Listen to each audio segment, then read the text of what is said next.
न्याय मिळावा अशी मागणी करताय? हो, न्याय मिळालाच पाहिजे. आणखी न्याय मिळायचा अजून शिल्लक राहिला आहे. आणखी पोलीसचे 5 अधिकारी राहिलेत, सिव्हिलमधले काही 2-4 राहिलेत आणि ह्यांच्यावर कारवाई व्हायलाच पाहिजे. पण आज धनंजय मुंडे मंत्रिपदाचा राजीनामा दिलाय. हो, साहजिक आहे, देणं मागे द्यायला हवा होता, पण त्याने फार लेट दिला काय. म्हणून नाराजीच राहिली. वास्तविक आता जसं मास्टर माइंड हे कराड आणि तो चाटे, त्याचप्रमाणे हे सुद्धा त्यांना दिशा देणारेच आहेत. धनंजय मुंडे दिशा देत होते त्यांना.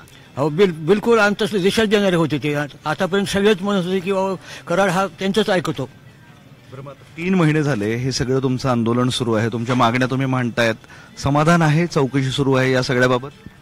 आतापर्यंत जे चार्जशीट झाले त्या चार्जशीटमध्ये समाधानी आहोत, पण राहिलेले हे जो टीम आहे उरलेली पोलीसची आणि सिव्हिलची, ही होईपर्यंत आम्ही पूर्ण समाधानी नाही. सगळ्यांवरच कारवाई? सगळ्यावरच कारवाई व्हायला हवी. बरोबर काका? सगळ्यांवर कारवाई कारवाईचं सगळ्याला व्हायला पाहिजे. पण धनंजय मुंडेच्या राजीनाम्याविषयी मला एक मुख्यमंत्री आणि उपमुख्यमंत्री अजितदादाला प्रश्न विचारायचा आहे की मागलच्या 3 महिन्यापासून आम्ही धनंजय मुंडेच्या राजीनाम्याची मागणी करतो, 9 तारखेपासून ते आजपर्यंत. असा काय चमत्कार झाला रात्री जेणेकरून सकाळी 9 वाजता धनंजय मुंडेचा राजीनामा घेतला. आजपासून अजितदादाला विचारलं की अजितदादा काय म्हणायचे, त्याचा काही संबंध नाही. मुख्यमंत्री काय म्हणायचे, धनंजय मुंडेचा काही संबंध नाही. संबंध दिसला की आम्ही राजीनामा घेऊ, पुरावा मिळाला की आम्ही राजीनामा घेऊ.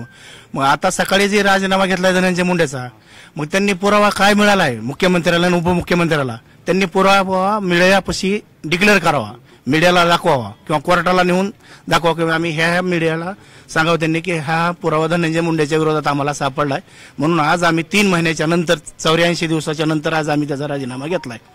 एवढी एक विनंती आहे. मग राजीनामा घ्यायचा होता त्यांनी मागायचा 3 महिने राहिली. नैतिकताचा विषय, तर नैतिकता कधी असती? 10 दिवसाची 15 दिवसाच्या नंतर असते नैतिकता.